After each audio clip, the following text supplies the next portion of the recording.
Welcome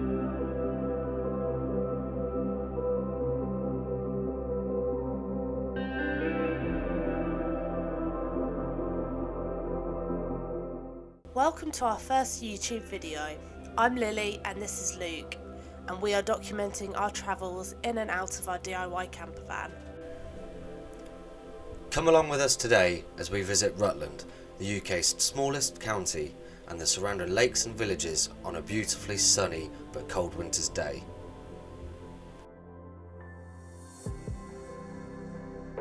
Our first stop was along the south bank of Rutland Water at Normanton. Rutland Water is the largest man-made lake in the UK, with a similar size to Lake Windermere in the Lake District. We pulled up in the car park around 8:30, and apart from a few others preparing for a park run, we had the place to ourselves.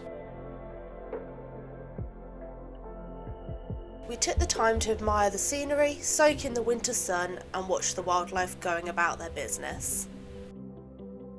When the valley was flooded in 1976 to create Rutland Water, only Upper and part of Middle Hambleton were left, and these are now what create the village as it stands today.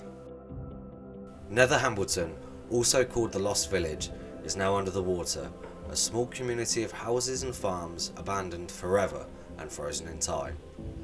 The only remnant of the Lost Village is the stunning Normanton Church, which stands on its own peninsula proud in the water. After a brisk walk, we visited the cafe, where we indulged in a much needed cappuccino and a hot crispy sausage roll, while overlooking the waters and an array of small rowing boats.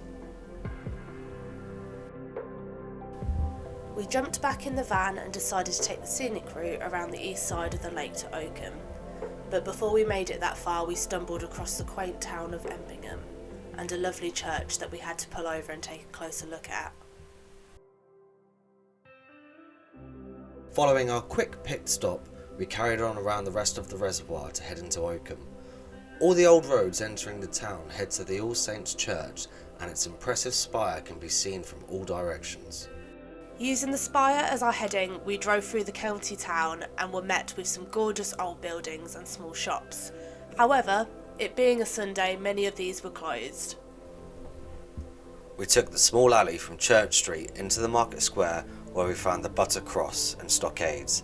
These date back to the 17th century and used to be a hub where people from Oakham and the surrounding villages used to gather to sell their goods and produce. A short walk from the market is Oakham Castle, and this was one of the highlights of the trip. Walking up the narrow lane and under the archway, we were met by the Great Hall of Oakham Castle. Being built in the late 1100s, the impressive Great Hall is the finest surviving example of Norman domestic architecture in Europe, and where banquets and courts would have been held. On entering the grounds, there was a fantastic model of how the layout would have been back in the day. From there we walked up the steps to the top of the old motte, which provided a lovely view of the Great Hall, All Saints Church and Cuts Close Park. Unfortunately, as with most of Oakham, the Great Hall is closed on Sundays. However, we were able to peek through the window and see its unique collection of over 230 ornate ceremonial horseshoes donated by royalty and nobility, the oldest of which was given to the castle by Edward IV in 1470.